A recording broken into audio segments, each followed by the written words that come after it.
South ஆப்பிரிக்காங்கிற ஒரு புயல் இப்பதான் அடிச்சு ஓஞ்சிருக்குன்னு நம்ம வந்து சொல்லி ஆகணும். அதுக்குள்ள வந்து பார்த்தீங்கன்னா மறுபடியும் இந்தியன் டீம் நோக்கி ஒரு நியூசிலாந்துங்கிற ஒரு புயல் எதை நோக்கி வந்துகிட்டு இருக்கு. பிளஸ் இந்த ஒரு சவால் இந்திய அணிக்கு ஒரு பெரிய சவாலா இருக்க போது நம்ம வந்து சொல்லி ஆகணும். அப்படிப்பட்ட மேட்ச் எப்படி இந்தியா எதிர்கொள்ள போறாங்கிறத ஒரு பெரிய ட்விஸ்டாக இருக்க போகுது. அது மட்டும் இல்ல, ஜனவரினாவே நமக்கு எல்லாத்துக்கும் ஞாபகத்துக்கு வருது பொங்கல் தான். அந்த பொங்கல் டைம்ல ஒரு கரும்பை கடிச்சு ருசிச்சு எப்படி நம்ம வந்து சக்கையை துப்பி எரியுமோ அதே மாதிரி ஜனவரியில் நம்ம கூட வந்து மோத வராங்க. அந்த பிளாக் கேட்ஸ் கரும்பு எப்படி சாப்பிடுவோமோ அதே மாதிரி அந்த பிளாக் கேட்ஸ் அடிச்சு தும்சம் பண்ணி அவங்களோட சொந்த ஊருக்கு வந்து பார்த்தீங்கன்னா நம்ம வந்து திருப்பி அனுப்ப போறோம். அதுதான் நம்மளோட குறிக்கோளா இருக்கணும், அதுதான் நம்மளோட வேட்டையா இருக்கணும் அப்படிங்கிறது என்னோட ஆணித்தனமான கருத்து. ஓகே, இந்தியா அண்ட் நியூசிலாந்து தான் வந்து பார்த்தீங்கன்னா சவுத் ஆப்பிரிக்கா டூருக்கு அப்புறம் இந்தியா விளையாடக்கூடிய சீரியஸாக இருக்க போது. இந்தியா அந்த நியூசிலாந்து கூட எத்தனை மேட்ச் வந்து விளையாட போறாங்க, எத்தனை ஓடிஐ மேட்ச் விளையாட போறாங்க, எத்தனை T20 மேட்ச் வந்து விளையாட போறாங்க, இது வந்து எந்த சேனல்ல வந்து ஒளிபரப்ப போறாங்க, பிளஸ் வந்து எது லைவா வந்து மொபைல்ல எதுல நம்ம வந்து பார்க்கலாம், எல்லாமே டீட்டெயிலாக நான் வந்து உங்களுக்கு ஒன் பை ஒன் தெளிவாக டீட்டெயிலாக வந்து கொடுத்துறேன். இந்த விஷயங்கள் இந்த தகவல் தெரியாத நண்பர்களுக்கு இந்த வீடியோ போய் சேரட்டும் அப்படிங்கிறதுக்காக தான் இந்த வீடியோ நான் வந்து உருவாக்கியிருக்கேன். அதனால தெரிஞ்சவங்களுக்கு பிரச்சனை கிடையாது, தெரியாதவங்களுக்கு வந்து பார்த்தீங்கன்னா இந்த வீடியோ போய் சேரட்டும். ப்ளஸ் இந்த தகவல் ரொம்ப யூஸ்ஃபுல்லாக இருக்கும் தெரியாத நண்பர்களுக்கு. அது மட்டும் இல்லாமல் இந்த ஒரு வீடியோட முடிவில் வந்து பார்த்தீங்கன்னா உங்கள்கிட்ட ஒரு பெரிய ஒரு கேள்வி வந்து நான் கேட்கலான்னு இருக்கேன்.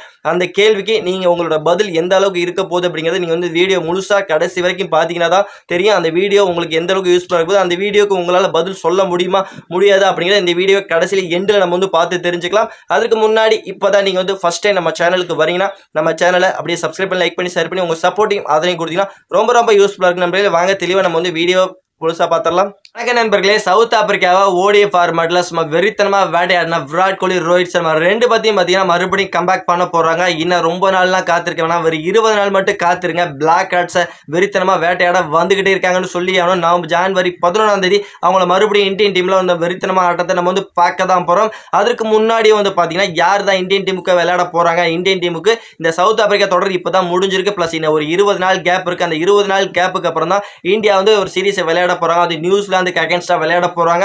மொத்தம் 8 மேட்ச்ங்கிறத விளையாட போறாங்க. இதுல 3 ஓடிஐ மேட்ச் பிளஸ் 5 T20 விளையாட போறாங்க.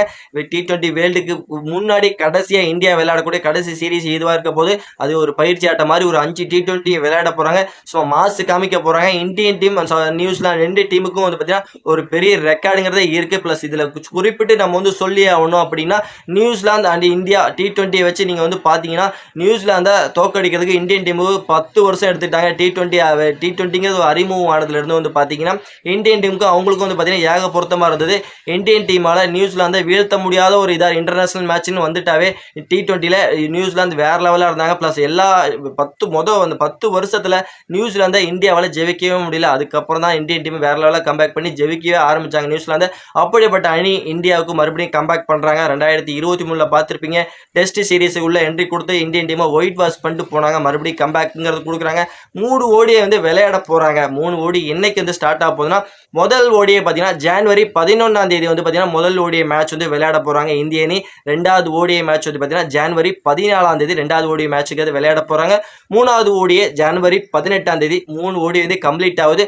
அதுக்கப்புறம் 5 T20 இந்தியன் டீம் விளையாட போறாங்க. ஜனவரி 21ஆம் தேதி முதல் T20, ஜனவரி 23ஆம் தேதி 2வது T20, ஜனவரி 25ஆம் தேதி 3வது T20 விளையாட போறாங்க. ஜனவரி 28ஆம் தேதி வந்து பார்த்தீங்கன்னா 4வது T20, ஜனவரி 31ஆம் தேதி வந்து 5வது T20 விளையாட போறாங்க. இதோட வந்து பார்த்தீங்கன்னா அவங்க வந்து சீரீஸை கம்ப்ளீட் பண்றாங்க. மொத்தம் 3 ஓடி 5 T20 விளையாடி என்ஜாய் பண்ண போறோம். இதுல குறிப்பிட்டு அந்த 5 T20 பார்த்தீங்கன்னா நம்ம வந்து வேர்ல்டு கப்புக்கு முன்னாடி ஒரு பயிற்சி ஆட்டம் மாதிரி இருக்க போகுது. அதை நம்ம வந்து குறிப்பிட்டு சொல்லி ஆகணும். ஓகே, இதெல்லாம் சொல்லிட்டப்பா, என்னைக்கு மேட்ச்னு சொல்லிட்டேன், எந்த டேட்டில் நடக்குது எல்லாமே தெளிவாக சொல்லிட்டேன். எதுலப்பா நாங்கள் போய் இந்த மேட்ச்லாம் பார்க்குறது, மொபைலில் எதில் தான் பார்க்குறது அப்படின்னு நீங்கள் வந்து கேட்கலாம். அந்த கேள்விக்கு நான் உங்களுக்கு தெளிவான பதிலை கொடுத்துட்றேன். ஃபர்ஸ்ட் ஆஃப் ஆல் நீங்கள் வந்து மொபைலில் நீங்கள் வந்து பார்க்கணும் அப்படின்னா ஜியோ ஹாட்ஸ்டாரை கம்பல்சரி வந்து நீங்கள் வந்து ஆப் வந்து ஏற்றி வச்சுங்க. லைவாக நீங்கள் வந்து ஜியோ ஹாட்ஸ்டார் வந்து பார்க்கலாம். நெக்ஸ்ட்டு நீங்கள் வந்து லைவாக வீட்டில் டிவியில் பார்க்கணும் அப்படின்னா கம்பல்சரி ஸ்டார் ஸ்போர்ட்ஸில் நம்ம வந்து என்ஜாய் பண்ணி பார்க்கலாம். இந்த தொடர் ஃபுல்லாக மட்டும் இல்லைங்க, நம்ம T20 வேர்ல்டு கப்பையும் வந்து பார்த்தீங்கன்னா நம்ம வந்து என்ஜாய் பண்ணி பார்க்க போகிறோம். நம்ம ஸ்டார் ஸ்போர்ட்ஸ் தமிழில். அதனால ஸ்டார் ஸ்போர்ட்ஸ் தமிழில் நம்ம வந்து வீட்டில் ஃபுல்லாக இந்த நியூசிலாந்து 3 ஓடி 5 T20 எல்லாமே பார்த்தீங்கன்னா நம்ம வந்து ஸ்டார் ஸ்போர்ட்ஸில் தான் நம்ம வந்து ஒளிபரப்புறாங்க. அதில் பார்த்து நம்ம வந்து என்ஜாய் பண்ணலாங்க. ஓகே, உங்கள்கிட்ட நான் முன்னாடியே ஒரு விஷயத்த சொல்லியிருந்தேன். கடைசியாக ஒரு வந்து கேள்விங்கிறத நான் வந்து கேட்கலான் இருக்கேன். அந்த கேள்விக்கு நீங்கள் எப்படி பதில் சொல்ல போகிறீங்க அப்படிங்கிறத நான் கேட்கலான் இருந்தேன். எப்படியும் வந்து பார்த்தீங்கன்னா மகேந்திர சிங் தோனி இந்த 2026 IPL இருந்து ரிட்டைர்மெண்ட் ஆயிடுவார். அப்படிங்கிற பட்சத்தில் வந்து பார்த்தீங்கன்னா ரிட்டைர்மெண்ட் ஆகிட்டார்னா எல்லா ஃபார்மெட்லையும் ரிட்டையர், அதாவது ஓடிஐ டெஸ்ட் T20 இந்த ஐபிஎல் எல்லாத்துலேயும் கிரிக்கெட்லேயும் வந்து ஒட்டுமொத்த கிரிக்கெட்லேயும் வந்து மகேந்திர சிங் தோனி வந்து ஓய்வு பெற்றுவார். ப்ளஸ் அவர் ஓய்வு பெற்றதுக்கு அப்புறம் வந்து பார்த்தீங்கன்னா இந்தியன் டீமோட கோச்சர் ஆகிறதுக்கு அவருக்கு 1 வருஷம் அவகாசம் இருக்கும். அதாவது எல்லா ஃபார்மெட்லேருந்து ஓய்வும் அறிவிக்கணும், ப்ளஸ் வந்து அதுக்கப்புறம் 1 வருஷம் அந்த கேப் இருக்கணும். அதுக்கப்புறம் தான் இந்தியன் டீம் கோச் அந்த அப்ளிகேஷன்லாம் ஃபில் பண்ண முடியும் அப்படிங்கிற ஒரு சூழ்நிலை. அந்த ஒரு அவகாசம் MS தோனிக்கு நல்ல ஒரு அவகாசமாக இருக்குது. இன்னும் கௌதம் கம்பீர் 2027 வரைக்கும் டிசம்பர் மாதம் வரைக்கும் அவருக்கு வந்து இந்த கோச் இருக்கு. அவர் வந்து 2027 அந்த அவரோட நிறைவு பகுதி முடிஞ்சிடும், அவரோட கோச் பீரியடு முடிஞ்சிடும். அப்போ வந்து பார்த்தீங்கன்னா இந்தியன் டீம் கோச்சா ஆகிறதுக்கு அனைத்து விதமான தகுதி MS தோனிக்கு இருக்கு. அவர் வந்து இந்தியன் டீம் கோச்சா வந்தால் எந்த அளவுக்கு ஒரு சந்தோஷமா இருக்குங்கிறத என்னோட கேள்வியை நான் வந்து முன் வைக்கிறேன்.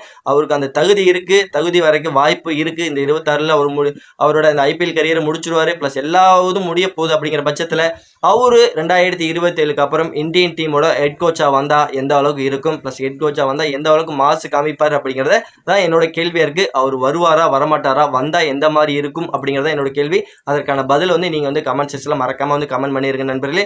மறக்காம இந்த வீடியோ உங்களுக்கு பிடிச்சிருந்தா, இந்த தகவல் உங்களுக்கு பிடிச்சிருந்ததுன்னா மறக்காம வீடியோ சப்ஸ்கிரைப் பண்ணி லைக் பண்ணி ஷேர் பண்ணி உங்க சப்போர்ட்டையும் ஆதரவையும் கொடுத்தீங்கன்னா ரொம்ப ரொம்ப யூஸ்ஃபுல்லா இருக்கு நண்பர்களே. வாங்க நம்ம வந்து தெளிவா நெக்ஸ்ட் வீடியோ மீட் பண்ணலாம். Bye bye friends.